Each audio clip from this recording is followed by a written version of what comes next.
This Malachi church versus state.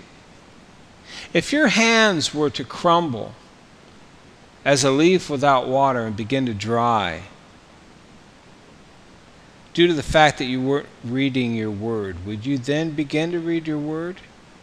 If not reading your word had consequences, like the dryness of the hands or the falling off of limbs, would you then read your word every day? We see plants, especially in the summertime. If you don't water them in the morning, by midday, their leaves look just like this. And then you know, if you're a good steward of what you have, you know, well, I got to water those guys in the morning, in the evening, in the morning. Because if you water them at this stage in midday, you're going to scar them. Reading the word to help our day in the first thing in the morning a little bit to keep us fresh? Are we only reading the word when we see everything falling off and we go, oh, I better get into it. I better start praying. I better start asking God for these things. We always wait to ask God for what we need when it's at its wit's end. When we're totally out of water, being shriveled up, ready to die and crumble into nothing. Then we ask for God to come and intervene and fill us up. And then we wonder why, sometimes things don't happen. Because in reality, if God would fill us up and God would bless us and do the things that we're asking Him to do, they would have the opposite effect. Just like watering a plant in midday when the sun's beating down on them. It shocks them. And so then we wonder, well, why, God, are you not giving me what I need? Because I'm praying to you. Because He's saying I'm waiting till the evening to come. Because if I give you water now, it will destroy you. But I'll give you some in the evening. But it's up to you to read and get into my word and seek my knowledge in the morning, in the coolness of the morning dew, so you have the water to last you throughout the day. See, it's unfortunate that these things aren't as vivid in our mind, that we don't see these things as we should. We don't see any of this stuff, unfortunately. It's a sad thing. Because God doesn't want, in reality, He wants us to want to read His Word. He doesn't want to have to prove a point by shriveling us up into nothing.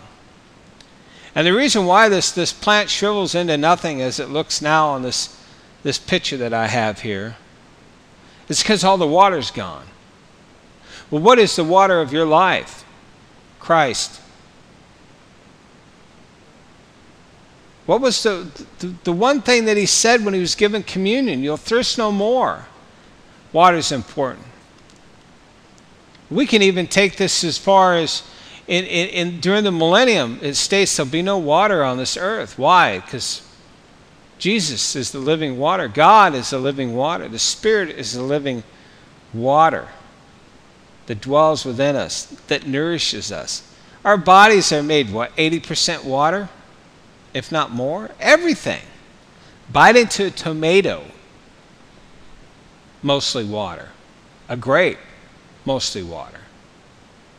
We have a world that's right now, I just read something recently about, I think it's Nescafe or one of those guys that want to control all the water in the world, all the fresh water anyways. Water is huge. And there's a reason why Christ said what He said, the water of life. But unfortunately, not enough people are reading His Word every day. And even at that, reading His Word, I say reading your Word, no matter how you read it, is a good thing because the Word is never void. But at some point in time, just like a child needs to, from crawling to walking, or to riding a bike with training wheels to actually taking them off so he's free, you have to do the same thing within the Word. You have to start digging into the Word and getting the meat of it. or you won't survive, because there'll be times when there'll be no water. You understand what I'm saying? And you will be, well, if you're kind of a person that gets dried up midday or midlife because you don't read your word, if you don't start having the meat of the word, you're not going to last 2 days. You'll be dead. But good thing for us and a good thing for you that God did not make it this way, to where if we didn't read his word, we'd dry up and shrivel up like a leaf without any nutrients under the sun and really gets crushed into dust. But what if? What if he did? Would you make it? This Malachi Church versus State, please, every single day read your word. That's the only way you're going to make it through. And you think things are tough now. And you think things are being staged now to destroy the U.S. economy. And the U.S. really represents a God-fearing country, even though the God that Washington, D.C. has on our money and all these different aspects, even within our government system, is pure evil. But the people are good. The everyday citizen that goes to church, that wants to do the good thing in God's eyes, they're good people. And the world knows this. That's why the world is trying to come here and destroy us.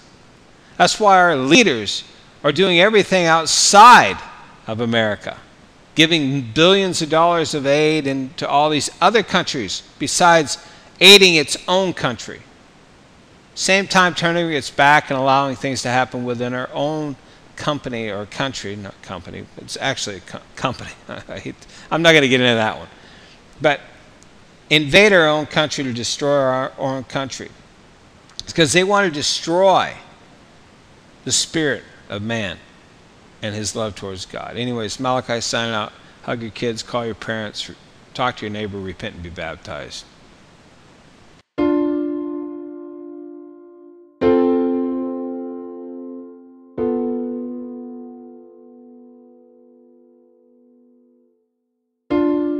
This is so hard for me to do.